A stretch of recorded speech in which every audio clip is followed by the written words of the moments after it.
ఆనందాన్ని పంచుకుంటేనే దాని విలువ మనకి తెలుస్తుంది. అందుకే ఒక స్నేహితుడు కావాలి.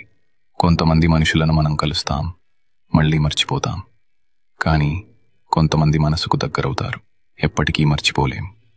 వారే నిజమైన స్నేహితులు. నువ్వు విజయం సాధించినప్పుడు అందరూ నీ పక్కన ఉంటారు, కానీ నీ బాధలో నీ పక్కన ఉండేవాడే నిజమైన స్నేహితుడు. మంచి మాటలు చెబితే చెవిటివాళ్లు కూడా వినగలరు, గుడ్డివాళ్లు కూడా చూడగలరు. ఎందుకంటే మంచిదనం ఒక భాష. నిన్ను నువ్వు సంతోషంగా ఉంచుకోవాలంటే ఇతరులను సంతోషంగా ఉంచడానికి ప్రయత్నించు. గొప్పగా ప్రేమించగలవాళ్లు ఎల్లప్పుడూ ఇతరులను సంతోషంగా ఉంచడానికి ప్రయత్నిస్తారు.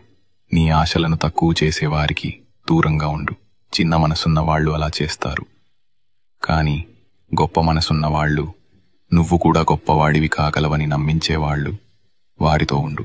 ఎందుకంటే నీ మీద నీకు నమ్మకం లేకపోతే ఎవరూ నీతో సౌకర్యంగా ఉండలేరు. ఈ ప్రపంచంలో ఏదైనా జరగవచ్చు లేదా జరగకపోవచ్చు, కానీ జరిగే అవకాశం ఎప్పుడూ ఉంటుంది. అందుకే నమ్మకంగా ఉండు.